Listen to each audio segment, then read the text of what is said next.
Ao vivo? Uhum. 1h48, 47, 46. Vocês inventam umas modas aí. Deixa eu ver. Por que tem que mexer aí? Não, eu entro só por aqui.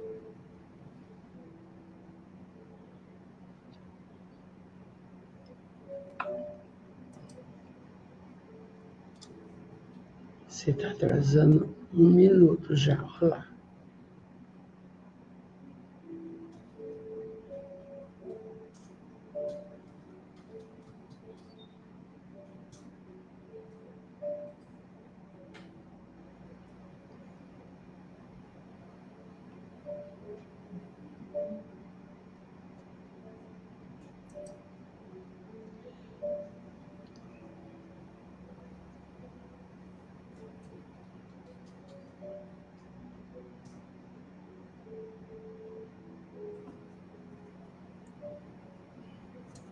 A Mayra não faz isso.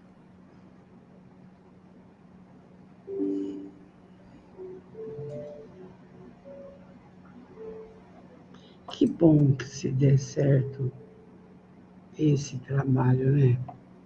Vamos ver quanto pagam, né? Ó, tá entrando, pessoal. 3.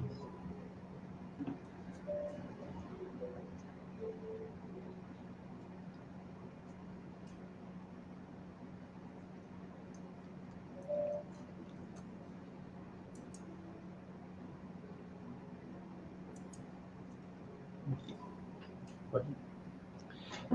Amados, boa noite, pessoal maravilhoso da nossa casa. Estamos, como disse nosso irmão Orson, vivenciando uma nova era. Por quê? O Espiritismo agora está entrando com seus ensinamentos profícuos em 10 países do mundo. E nós, a nossa casa, Francisco de Assis, Amor e Caridade, esse povo maravilhoso, que eu vou me encontrar daqui uns dias, nós vamos hoje ter uma noite especial. E vamos antes fazer uma prece. Jesus de amor, vem conosco. Abençoa todos que aqui estão, na nossa casa. Abençoe também e dê intuições primorosas à nossa querida palestrante. E que o bem, o amor e a luz possa fluir em todos os corações. Vamos lá? Vamos fazer agora a apresentação da nossa querida irmã, mas antes vamos colocá-la na tela. Sandra linda, olha lá. A Sandra, nós já estamos sabendo que vai participar, sim, daquele encontro fabuloso entre a França e o Brasil e mais uns 10 países do mundo. É uma nova era, é o Espiritismo dando os seus passos para a melhora da humanidade e o entendimento de todos. E nós, pequenininhos, né, Sandra, vamos fazendo a nossa parte por aqui. E é o que está acontecendo. A Sandra é natural de Araraquara. Ela é artista plástica e tornou-se espírita há mais de 40 anos. E ela é integrante da União Espírita Pascoal Grossi, esse centro eu conheço. Coordenadora de grupos de estudos, idealizadora do curso de expositor espírita há mais de 21 anos. E para aquela pessoa que deseja falar em público, ela é membro também da USE Intermunicipal de Araraquara. Grande divulgadora da doutrina espírita através de palestras, cursos e seminários. E agora recentemente está trabalhando Vitória sobre a Depressão, onde nós temos visto várias pessoas se contactando com ela e recebendo as orientações necessárias para vencer a depressão. Então, com muita alegria, nessa noite, com todos nós, Sandra Fiore, maravilhosa. Obrigada, minha querida Valdereza. Eu quero muito agradecer aí a oportunidade de fazermos parte dessa casa. Me sinto, né, do Francisco de Assis, Amor e Caridade. E como é bom poder falar de Jesus, como é bom falar da doutrina espírita. Nós, de fato, estamos necessitados cada vez mais deste mestre querido, nesse momento de transição planetária. E hoje o assunto que nós vamos falar tem muito a ver conosco, né, com a nossa necessidade de transformação. Então, meu boa noite aos amigos de Bitinga, boa noite aos nossos amigos que estão nos acompanhar. Sintam-se todos abraçados, mas também aqueles que virão em outro momento, não é? Que vai nos assistir, que vai nos ver. Então, de fato, que recebam tudo aquilo que estejam necessitados. Hoje nós vamos falar sobre caprichos pueris. Inclusive, ontem, a nossa querida e amada Valderez achou o título bastante interessante, mas o que seriam caprichos pueris? Seriam atitudes fúteis, banais, frívolos, ingênuos. Na verdade, são ensinamentos que Jesus nos traz, que nós vamos encontrar tanto em Mateus quanto em Lucas. Em Mateus, capítulo 11, versículo 16, Lucas, capítulo 7, versículo 31. Então, nós dizemos que é um ensinamento sinótico. Bom, esse ensinamento que Jesus nos traz começa exatamente com uma conversa. Havia dois grupos ali que estavam descontentes, digamos assim, entre si, e falavam sobre Jesus e falavam sobre João Batista. Alguns elogiavam João, como se João fora um santo de verdade. Por quê? Porque João Batista, ele alimentava-se de mel, de vagens, de gafanhotos. Porém, outros diziam, não, Jesus, o profeta de Nazaré, esse sim, é amigo das boas iguarias, dos vinhos, aceitava ali convite dos publicanos, aceitava convite dos pecadores.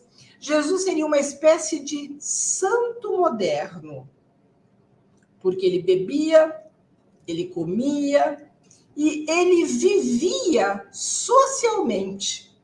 Enquanto João morava no deserto, isolado de todos e de todos. Então, eles não conseguiam compreender quem seria João Batista e a importância de Jesus.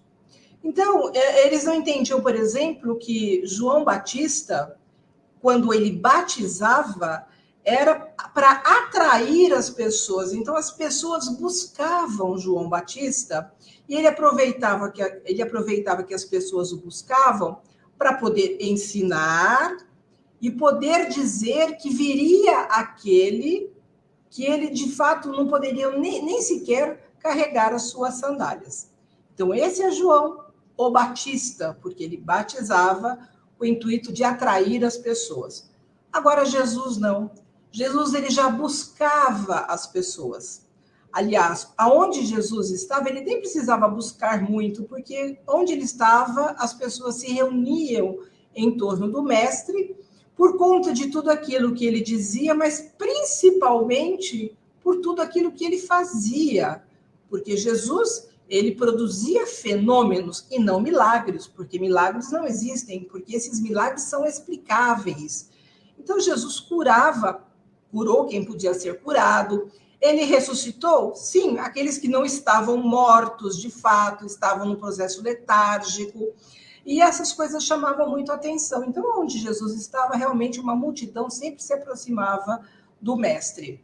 E, de fato, ele era mestre. Ele queria mostrar para todos aqueles que ali estavam a importância de viver socialmente. Então, nós precisamos estar vivendo e convivendo com o outro, porque é desta forma que muitas vezes nós aprendemos. Não é isolado do mundo que nós vamos aprender, porque nós não somos testados. Então, enquanto eu vivo e convivo com o outro que é diferente de mim, da forma que eu penso, da forma que... diferente das minhas atitudes, né, dos meus conceitos, isso de fato é difícil. Mas é importante. Por quê? Porque eu vou aprender com o outro, mas também, de alguma forma, eu posso estar dando a minha contribuição e ensinar. Então, isso prova para nós o livre-arbítrio, né? Quando eles comparam Jesus com João, mas cada um com a sua missão. João teve uma importante missão, assim como Jesus, uma importante missão. Tanto que Jesus diz, está lá em Mateus, capítulo 11, versículo 14, quando Jesus diz: entre os nascidos de mulher, não há maior profeta do que João o Batista, mas o menor no reino de Deus é maior do que ele. E se quereis dar crédito, é este o Elias que havia de vir. Gente, mais claro que isso, de falar sobre a reencarnação, Jesus está confirmando que João Batista é Elias que retornou, porque as profecias diziam que Elias retornaria. Jesus foi questionado. Elias já veio e não o reconheceram. Por quê? Porque ele estava numa nova roupagem. Mas, gente, isso está claro. É preciso ter olhos de ver e ouvidos de ouvir. Se quereis dar crédito, é este o Elias que havia de vir, falando de João Batista. Então, nós vamos entender acerca do livre-arbítrio que não há proibição. Não existe proibição para nada. O que é preciso, nós termos o esclarecimento, o conhecimento necessário para sermos responsáveis com as nossas ações. Inclusive, Paulo de Tarso, ele dizia: tudo me é lícito, mas nem tudo me convém. Ou seja, eu posso fazer o que eu quiser, mas eu tenho que saber que toda ação gera uma reação. Como diz, né, aquele ditado, a semeadura é livre, a colheita é obrigatória. Então, vejam a importância do conhecimento, porque eu vou ficar mais atento ou mais atenta sobre as minhas atitudes, né, da forma que eu estou me comportando. Então, a doutrina espírita, sendo também o consolador prometido por Jesus, é uma doutrina pedagógica. A finalidade do espiritismo é, de fato, nos ensinar, nos esclarecer, para que possamos nos educar. Ela é uma doutrina consoladora? Sem dúvida nenhuma. Mas a consolação, ela vem a partir do quê? Do esclarecimento. Então, quando Jesus escuta aquela conversa entre aqueles dois grupos, ele resolve, na verdade, contar uma parábola, né, que é a parábola dos meninos na praça. Para quem não sabe, parábola é uma história, é uma alegoria, e Jesus utilizou-se muito dessa forma pedagógica de ensinar, contando histórias que ele tirava ali do que as pessoas conheciam e transformava em importantes lições. Então, a parábola diz o seguinte: o que posso comparar essa geração? São como crianças que ficam sentadas nas praças e gritam umas às outras: nós tocamos flauta, mas vocês não dançam. Cantamos um lamento, mas vocês não se entristecem. Pois veio João, que jejua e não bebe vinho, e dizem: ele tem o demônio. E vem o Filho do Homem, comendo e bebendo, e dizem: aí está um comilão e um beberrão, amigo de publicanos e pecadores.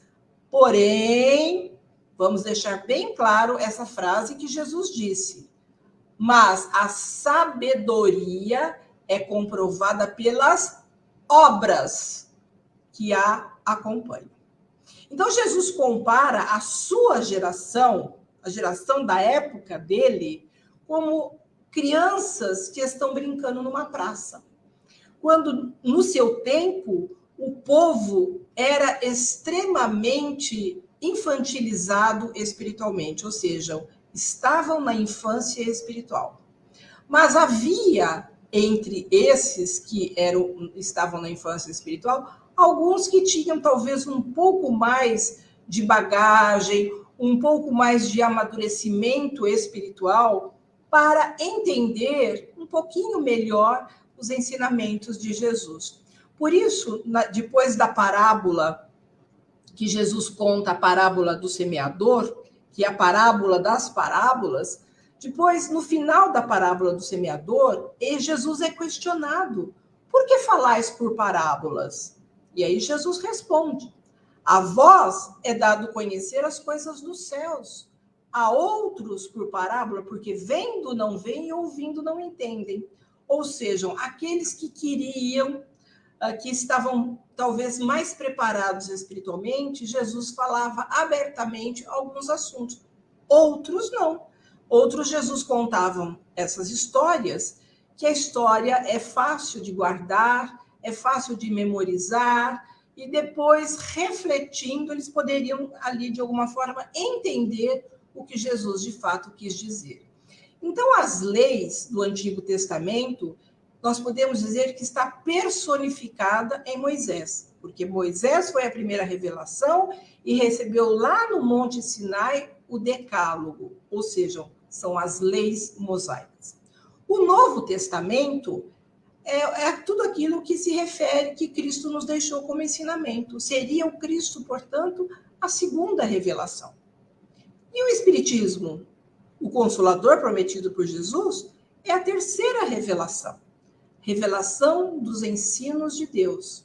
Então, vejam, cada coisa a seu tempo, dependendo exatamente do amadurecimento espiritual. Então, a geração, o que significa uma geração? Geração é um conjunto de pessoas que vivem numa mesma época, possuem o mesmo estilo de vida e o mesmo comportamento. Por isso, se faz necessário conhecer e contextualizar a época de Jesus. Não basta eu pegar as parábolas, por exemplo, que eu disse que são ensinamentos, foi uma forma pedagógica de Jesus ensinar, pegar e ler e tentar interpretar ao pé da letra. Nós não vamos entender, porque são ensinamentos complexos, de uma maneira fácil, para o povo daquela época, porque ele utilizava-se a linguagem que o povo conhecia. Então, esses ensinamentos, embora eles sejam atemporal, ele falava aquilo que as pessoas conheciam de fato na época. E às vezes uma palavra naquele tempo tem um sentido totalmente diferente hoje. Então é preciso saber como eles de fato viviam, como era o costume que eles tinham, os hábitos e o sentido real da palavra. Vejam, se vocês pegarem o Evangelho segundo o Espiritismo, no capítulo 23, Moral Estranha, de fato, esse capítulo é um dos capítulos mais difíceis de serem entendidos, porque Jesus utilizava-se de algumas palavras que de fato nos parecem estranhas. Por isso que dentro da genialidade de Kardec, ele reúne todas aquelas falas de Jesus, que são de fato estranhas, e coloca num capítulo intitulado Moral Estranha. Porque lá diz assim: odiar pai e mãe, abandonar pai e mãe. Como assim, se Jesus ensinava que devemos respeitar pai e mãe? Então, a palavra ódio, que nós entendemos hoje, não tem o mesmo sentido daquela época. Por isso que é importante, de fato, nós contextualizarmos, nós buscarmos o entendimento. Então, falando de sociedade, da importância da sociedade, porque a sociedade é, de fato, um ser coletivo, e nós precisamos uns dos outros. Como eu disse, viver isolado, nós não somos testados. Então, viver numa sociedade complicada como a nossa, onde nós temos um trânsito muitas vezes caótico, nós trabalhamos e enfrentamos dificuldade no trabalho com outras pessoas que são diferentes de nós, no clube, na escola, não importa, não é? É muito difícil essa convivência. Mas hoje nós temos a sociologia. A sociologia é uma ciência que ela estuda a sociedade, ela estuda o seu comportamento, a organização social e os processos que interligam os indivíduos em grupo, instituições e associações. Ou seja, a função da sociologia é fazer reflexões do relacionamento social, para encontrar meios, mecanismos, para que nós possamos viver da melhor forma possível. O povo, na época de Jesus, ele era bem dividido. A maioria não o aceitavam. E viam, na verdade, em Jesus, uma espécie de ameaça às escrituras que foram trazidas por Moisés e os profetas. Porém, o mestre, ou seja, Jesus, que foi enviado por Deus, ele veio ao mundo com um propósito. Qual seria esse propósito? De ser o roteiro de luz da humanidade. Então, é para isso que o mestre veio. Ele é o governador planetário do nosso planeta. Então, ele recebe de Deus a incumbência de guiar a todos nós até a perfeição, ou seja, através do seu evangelho, que nós pudéssemos, de alguma forma, esse evangelho tocar as nossas almas, tocar o nosso coração e fazer com que cada um de nós possamos, de fato, nos modificar. Ele próprio disse: eu não vim destruir a lei e os profetas. Ele veio fazer o quê? Ele veio adaptar aqueles ensinamentos ao nível evolutivo do povo naquela época. Então, o povo naquela época tinha uma certa evolução e Jesus disse aquilo que eles poderiam e tinham condições de compreender. Por isso que ele disse: eu vos enviarei o Consolador. E o Consolador veio num momento que nós já estamos um pouco mais amadurecido, pouquinho mais amadurecido, para outras informações. Então, nós sabemos que a base de todo o ensinamento de Jesus é o amor. Ou seja, o amor, na verdade, é a base das leis de Deus. Há uma passagem que demonstra isso, que eles já sabiam e entendiam, ou se não entendiam, pelo menos sabiam, né, acerca do amor. Porque Jesus estava sempre sendo testado, né? As pessoas queriam ver o momento que Jesus diria alguma coisa que pudesse comprometê-lo e, de alguma forma, entregá-lo aos romanos, porque eles estavam sob o domínio dos romanos. Os romanos não interferiam nas leis judaicas. Porém, quando eles queriam, para que eles não estavam satisfeitos, eles entregavam as pessoas aos romanos, e os romanos ali acabavam prendendo ou mandando lapidar, ou seja, apedrejar, né, condenando aqueles a qual eram julgados muitas vezes pelos judeus. Então, um doutor da lei, bom, se é um doutor da lei, é um profundo conhecedor das leis, o quê?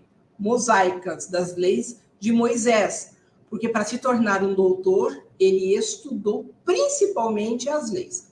Então, ele chega até Jesus e pergunta: mestre, o que preciso fazer para ganhar a vida eterna? E aí Jesus respondeu: o que está lá nas leis? Então, vejam, quais leis? As leis mosaicas, as leis que já se encontrava entre nós. E aí ele respondeu: ame o Senhor, o seu Deus, de todo o seu coração, de toda a sua alma e de toda a sua força e de todo o teu entendimento. E ame o seu próximo como a si mesmo. E essa foi a resposta que o próprio doutor da lei deu. E aí Jesus disse: você respondeu corretamente, faça isso e viverás. Mas ele, talvez tentando justificar, porque o orgulho era muito grande, não é? O fato de não estar agindo como estava nas Escrituras, ele chega para Jesus e pergunta: mas quem é o meu próximo? Né? Isso para justificar, porque ele não estava, de fato, fazendo aquilo que estava ali nas Escrituras, amando também o próximo. Então, conforme essa parábola que nós dissemos, né, das crianças na praça, Jesus fala exatamente da geração da sua época. Mas Paulo também caracteriza a geração como corrompida e como depravada.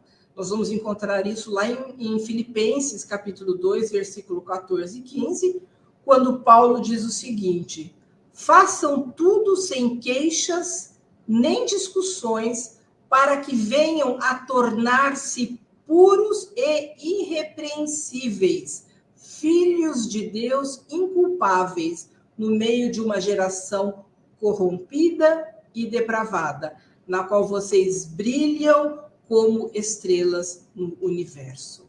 Então, essa geração, tanto da época de Jesus, quanto a geração da época de Paulo, era uma geração corrompida e era uma geração depravada.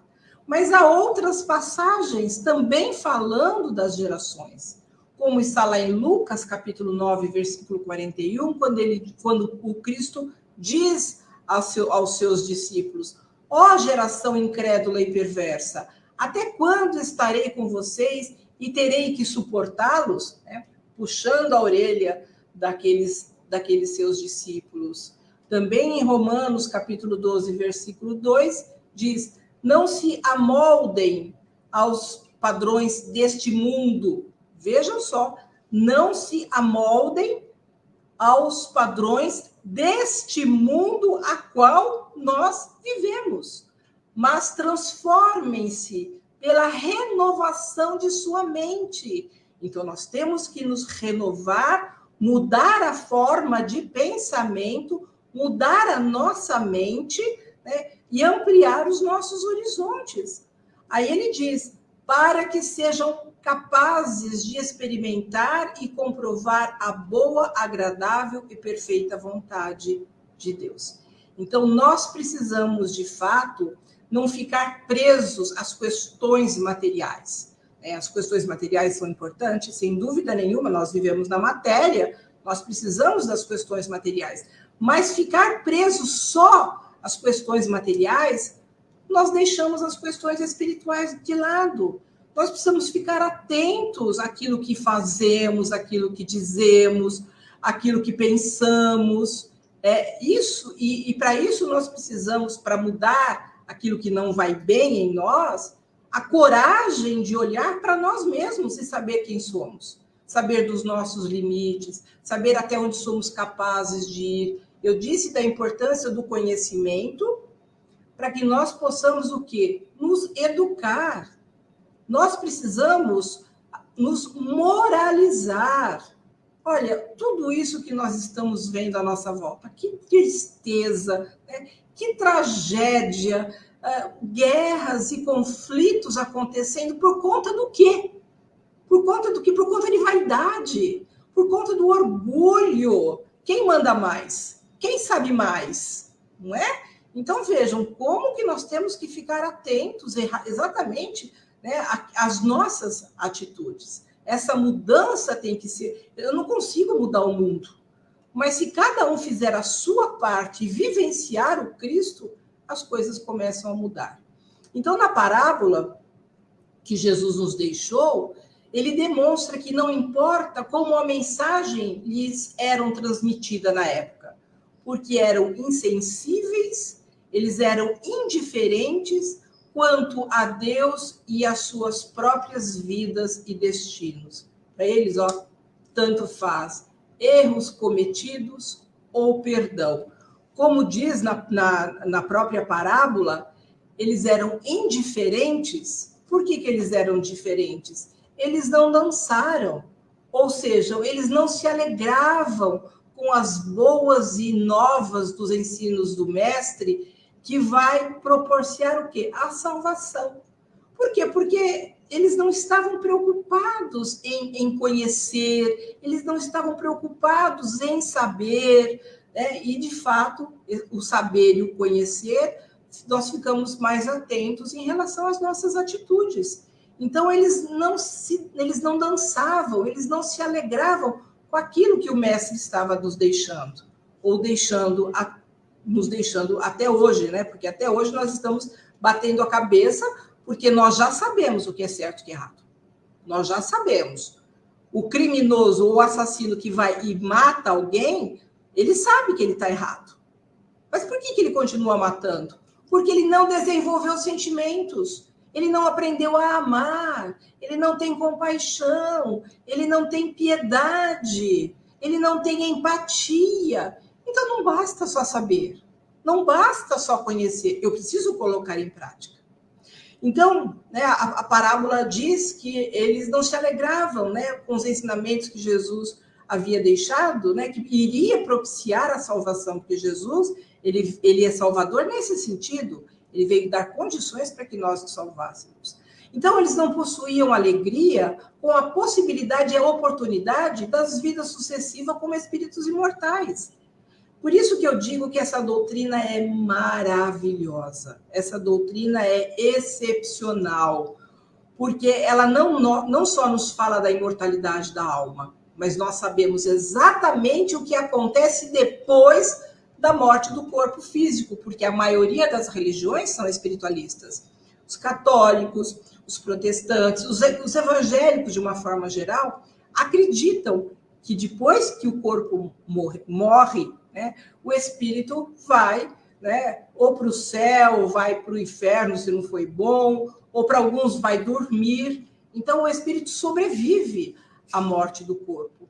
Mas eles não sabem, como nós sabemos que os espíritos nos deixaram como ensinamento, o que de fato nos acontece. A possibilidade de reencontrar entes queridos, né? A possibilidade não só de reencontrá-los depois que nós desencarnarmos, mas enquanto nós estamos na matéria, no momento que o nosso corpo relaxa, recompõe as energias e nós vamos para a espiritualidade, podemos reencontrar esses entes queridos.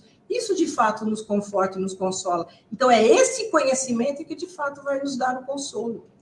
Deus, em seu infinito amor, infinita bondade, ele está sempre nos dando oportunidade. Deus não castiga, Deus oportuniza, né? Como eu disse, todas as religiões acreditam na imortalidade da alma, mas nenhuma explica de forma tão clara como a doutrina espírita nos fala, como é do lado de lá.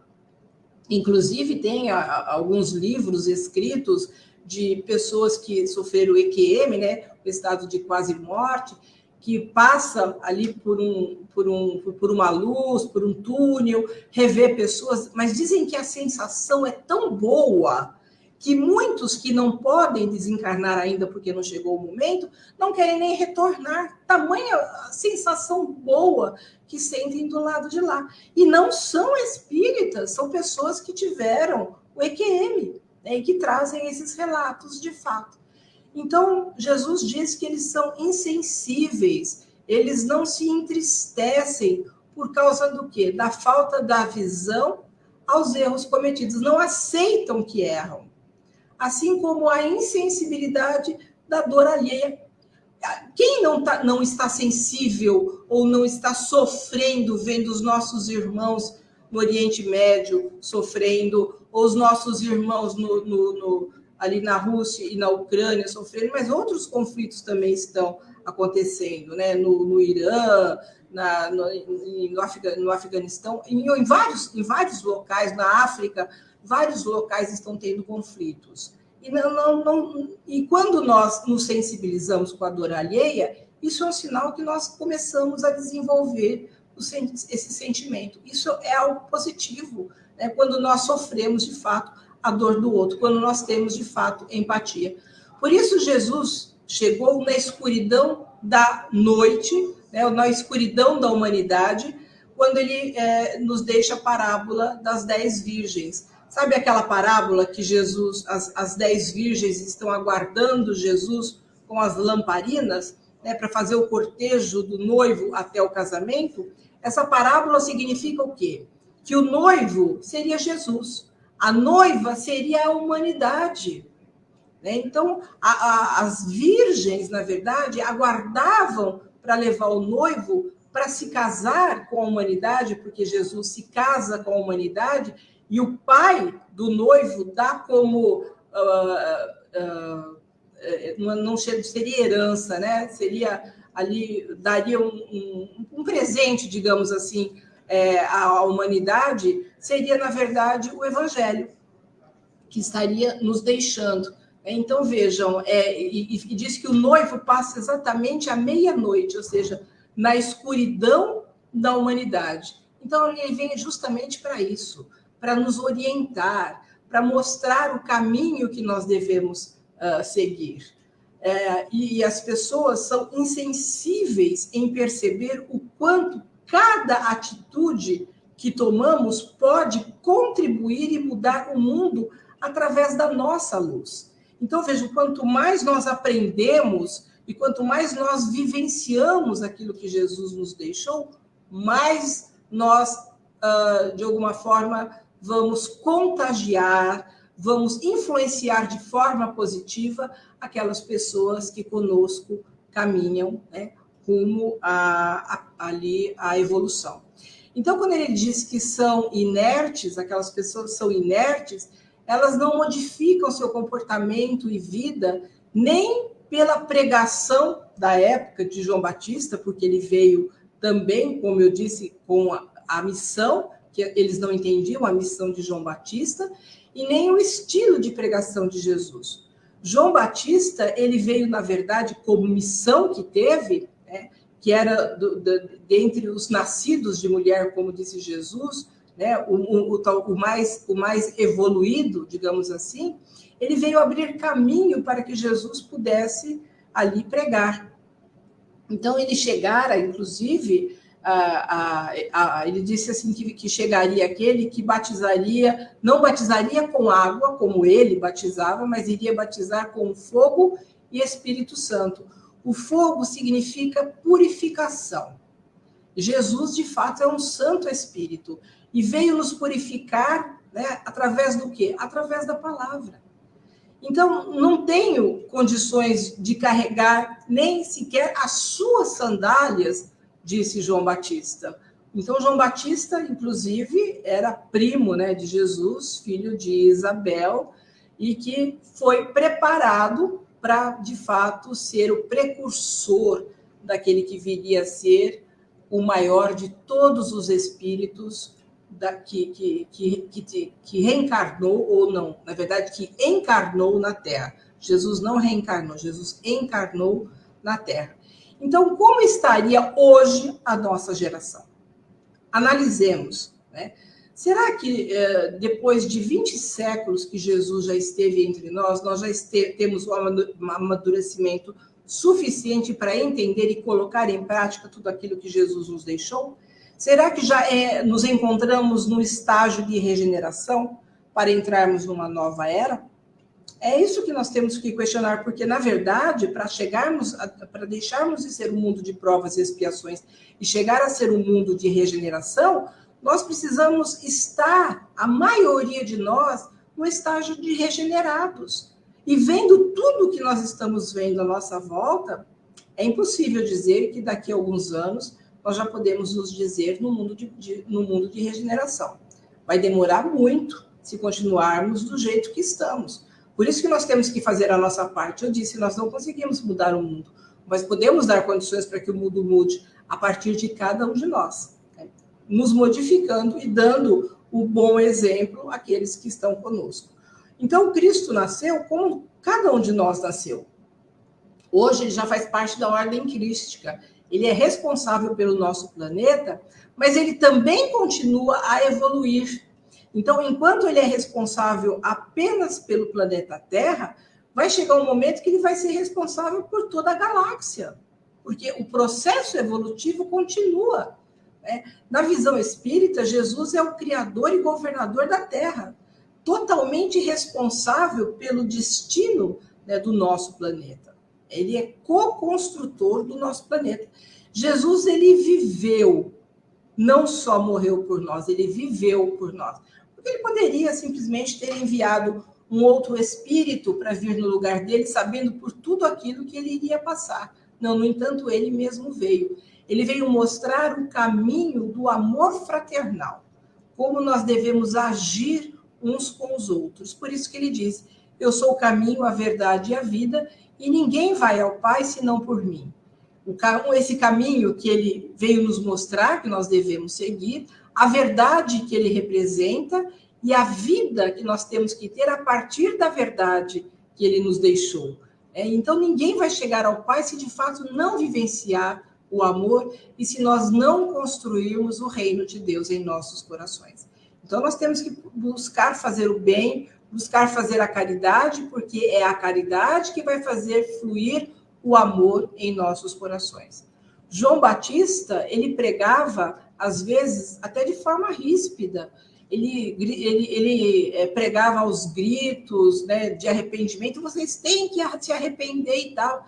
E Jesus já era totalmente diferente. Jesus, a forma de ensinar era de forma clara, calma, carinhosa, ele era afável, ele era social, ele era simpático, compassivo, ele era amável, fraternal. Jesus era Jesus, né? Jesus é esse espírito que, quando nós começamos a estudar, nos empolgamos. Ele é, de fato, esse ser iluminado que é tudo para nós, não é? É o nosso modelo, é o nosso modelo e, de fato, o nosso guia. E ele se misturou ao povo na época e andou com os rejeitados. Às vezes nós escolhemos, né? Nós queremos andar só com aqueles que às vezes têm um nome, sobrenome, uma conta bancária e tal. Jesus, ele não escolhia, ele andava com todos, não tinha diferença para ele. Inclusive, na época em que as mulheres viviam à margem da sociedade, muitas mulheres eram suas discípulas. Foi por isso que a samaritana do poço, né? Ela se assustou quando Jesus foi lhe pedir água. Por quê? Imagina um homem conversando com uma mulher, indo buscar água, né, conversando com ela na frente de outras pessoas. Isso era ali, inclusive para os seus discípulos, aquilo lá foi um horror, porque o homem não podia dirigir a palavra à mulher.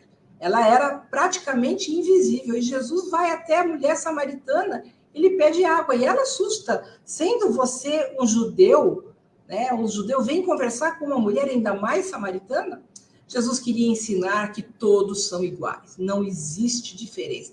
Homem, mulher, branco, preto, rico, pobre, somos todos iguais, porque o que importa é o que está aqui dentro, e não o que está aqui, né, a embalagem. Por isso que muitos judeus ficavam embasbacados com a atitude de Jesus. Ele causava um reboliço ali no meio de todos os outros judeus.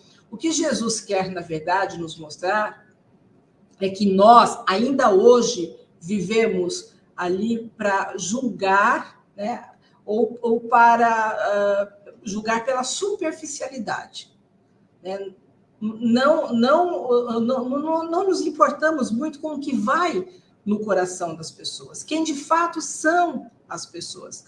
Ainda somos exatamente como eram os judeus da época.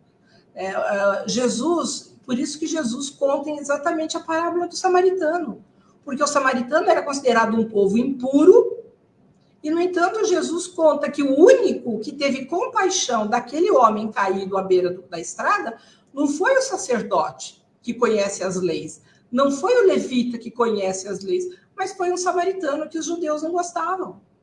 Então, vejam, às vezes a gente vê somente o que está por fora e a gente não vê, de fato, quem a pessoa é e o que ela faz. Então, nessa parábola que Jesus nos conta, ele diz, mas a sabedoria é comprovada pelas obras que a acompanham. Vejam, o importante, de fato, é aquilo que nós fazemos, né? É o fruto que nós temos que dar, as boas obras que nós temos que executar. Ainda somos preconceituosos, nós pré-julgamos as pessoas, nos incomodamos com as atitudes alheias, como se nós fôssemos perfeitos, julgamos o outro como se nós fôssemos perfeitos. É aquilo que nós estamos falando, nós vemos a casca, mas não vemos o conteúdo, né? Mas nós podemos nos enganar em relação às pessoas, né? Porque nós ainda usamos de persona, queremos que as pessoas nos vejam e nem sempre nos mostramos como nós realmente somos. Aonde que nós somos verdadeiros? Quando nós estamos em casa, entre a família, nós não temos que fingir. Nós somos o que somos. E, às vezes, na sociedade, nós somos a melhor pessoa possível. Às vezes, encontramos um amigo, oh, meu querido, né? Abraça, oh, nós precisamos tomar um cafezinho junto e tal, conversar e tal, tal. A pessoa virou as costas, pronto, começa a falar mal do outro. Não é? Não é assim? Então, é isso que nós temos que nos policiar, é vigiar as nossas atitudes. É dessa forma que nós vamos nos conhecendo.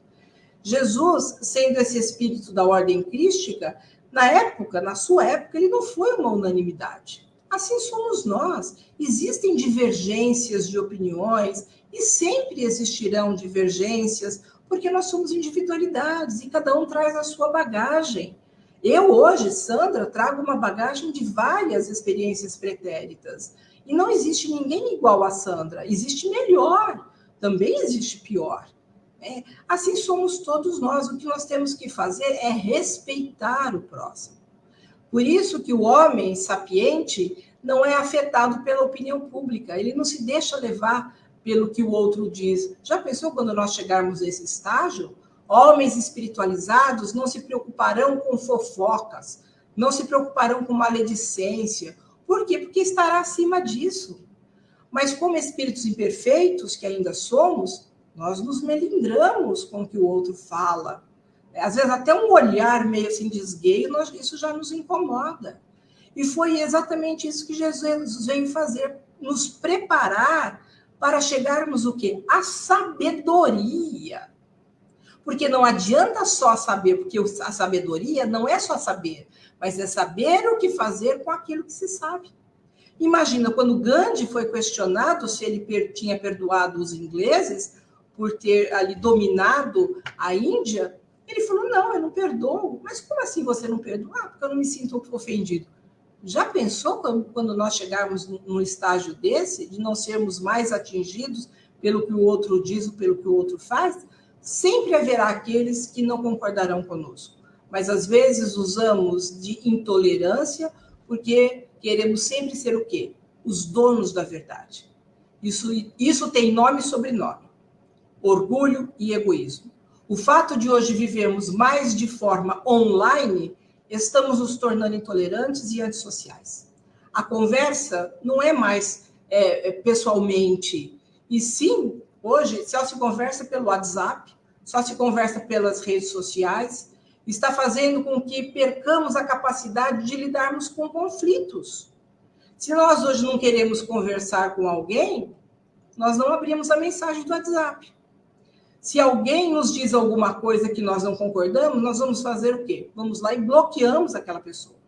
Então, nós passamos a filtrar e não mais conviver. Deixamos de ter uma vida offline para ter uma vida online.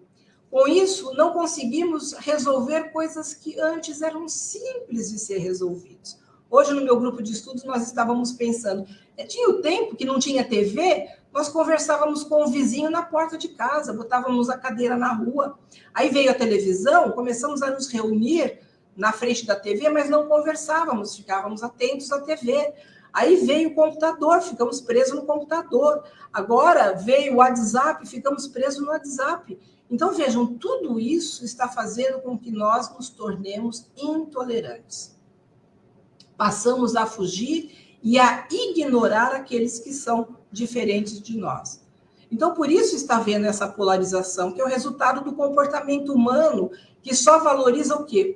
O seu grupo, as suas ideias, as suas fontes, né? E se mostra fechado a qualquer outra ideia diferente da sua.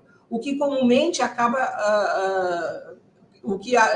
culminando, na verdade, em intolerância. Ainda vivemos num mundo onde as mazelas estão latentes e faz necessário uma autoanálise, ou seja, de fato, precisamos nos conhecer para que haja essa transformação.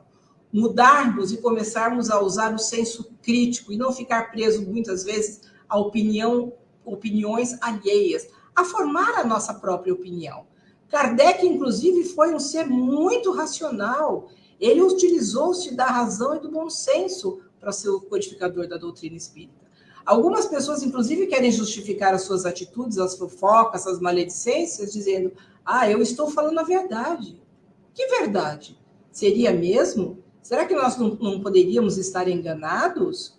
Porque quem conta um conto aumenta um ponto, não é verdade? E é como aquele telefone sem fio. Você conta uma história, aquela pessoa pega aquela história, vai levar para o outro, já conta diferente, vai levar para o outro, conta diferente. No final, né, a história mudou totalmente, né, de como de fato ela era. Então, veja, nós temos que tomar todo esse cuidado. Nós temos o livre-arbítrio, mas temos que ter esse livre-arbítrio com responsabilidade. Sabermos fazer as nossas escolhas, pensarmos de forma positiva, tomarmos cuidados com as nossas palavras e também com os nossos atos.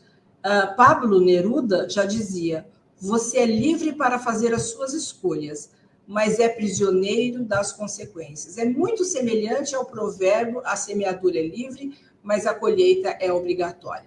Bezerra de Menezes também nos ensina: fale o bem, pense o bem, faça o bem, assim todas as más tendências perderão suas raízes.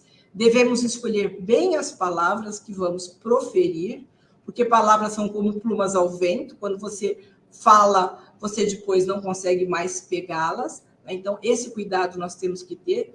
Inclusive, o Emmanuel, né, dizia para o Chico o seguinte: Chico, quando você não tiver uma palavra que possa auxiliar, procure não abrir a sua boca. Às vezes eu acho que Emmanuel era bem ríspido, né? Bem assim, enérgico com o Chico, né? Quando ele chamava a atenção, ele puxava mesmo a orelha do Chico. Sabe que eu queria ter alguém que fizesse isso comigo também? Porque às vezes eu falo as coisas, eu faço as coisas e venho me arrepender, porque eu sou imperfeita, né? Mas eu queria que ter alguém que de fato viesse o tempo todo ali puxar a minha orelha para eu ficar mais vigilante, exato, das minhas atitudes, daquilo que eu digo, daquilo que eu faço.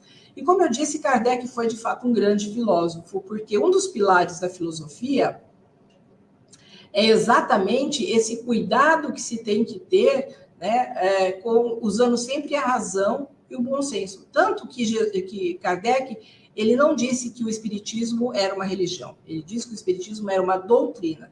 E doutrina é um conjunto de conceitos filosóficos, científicos e de consequências morais. Então, a filosofia, ela ensina que nós devemos buscar sempre a verdade, nós temos que refletir, questionar, usar a razão, e foi exatamente isso que Kardec fez com a doutrina espírita. Até porque Kardec nasceu no ano que terminou a Revolução Francesa. A Revolução Francesa foi consequência dos pensadores da época, dos grandes filósofos da época, que queriam mais liberdade, né, igualdade e fraternidade. E por isso que a Revolução Francesa, de fato, aconteceu. Isso tudo, de alguma forma, acabou influenciando Kardec, né, e ele trouxe para o Espiritismo exatamente o conceito, né, de doutrina. Paulo de Tarso também utilizou muito o pensamento crítico quando ele diz: analisai tudo e retém o bem. Porque nós temos que tomar cuidado, porque somos seres influenciáveis. A prova de sermos influenciáveis é essa polarização que aconteceu na época das eleições, direita, esquerda, centro e tal. Isso é até prejudicial, né? Houve brigas, discussões intermináveis. E eu pergunto, quem está com a razão? A direita? O centro? A esquerda? Nós mudamos de opinião. Hoje eu posso ser de esquerda, amanhã eu posso vir a ser de direita, ou posso vir a ser de centro, porque tudo muda. Nós mudamos porque nós vamos evoluindo e vamos vendo as coisas por outro ângulo, por outra perspectiva. Mas Jesus disse: a sabedoria é acompanhada pelas obras que a acompanham. Ou seja, nós temos que, de fato, as obras são o trabalho que nós temos que realizar, o trabalho no bem, que é o fruto que nós temos que dar, porque obras são atitudes do bem. A caridade, como eu disse, faz fluir o amor. E também combater as más inclinações, que isso seria ser um verdadeiro cristão. Essa é uma verdadeira atitude cristã, combater as más inclinações. Então, a sabedoria é a resposta em ação da inteligência e do discernimento, aquilo que foi compreendido, aceito e refletido. O evangelho exige sabedoria. Ou seja, exige reação de aceitação ou rejeição. E a inércia seria exatamente a rejeição do Evangelho. Então, aceitar o Evangelho implica mudanças, implica transformação de atitude, comportamento e uma visão de mundo, né? Uma mudança de visão de mundo. Pensar num mundo fraternal, onde todos possamos viver de forma harmônica. Seria exatamente, né, essa atitude seria exatamente o contrário dos caprichos pueris. Que é isso que Jesus não quer que sejamos. Que as nossas atitudes possam ser fúteis, banais, frívolas, infantis e ingênuas. Nós precisamos ser sábios. E ser sábios não é somente saber, mas é principalmente viver esses ensinamentos. Que Jesus possa estar no coração de todos vocês. Foi um imenso prazer estar essa noite com todos. Meu Deus, amada, quantos ensinamentos, quantos esclarecimentos. É tudo muito sério, não? Aquilo que se fala, aquilo que se pensa. Você foi muito feliz. E, naturalmente, a sua fala deve ter tocado muitos corações, como o meu. Porque eu também sei que sou imperfeita, mas tento a mudança. Meu amor, até o ano que vem, tá bom? Estaremos juntas. Muito obrigado. Vou fazer uma prece rápida, porque o pessoal vai para o passe. Fique conosco, tá bom? Deus, soberanamente bom e justo, Jesus, o médico das almas, o amigo de todas as horas, benfeitores espirituais que trabalham a todo custo para a nossa melhora, com as intuições que chegam, com os trabalhos alvissareiros. Amados sempre, obrigado por tudo, principalmente pela nossa reencarnação. E obrigado também por essa noite memorável, junto com a nossa querida Sandra. Que todos nós possamos agora, Jesus, relembrar, pedir, para que possamos aurir a saúde necessária para o físico, o espírito e o perispírito. Jesus de amor, abençoai todas as pessoas que estiveram conosco, também os desencarnados, e que possamos refletir seriamente nas falas da nossa irmã, que constituem as falas de Jesus. Que tenhamos a excelência da noite e falamos. Obrigado, Jesus. Obrigado, Jesus. Obrigado, Jesus. Convidamos os nossos irmãos médiuns para a Câmara de Passes e que todos vibrem ardentemente pela paz mundial, mas pela paz em seus corações. Que assim seja. Amada,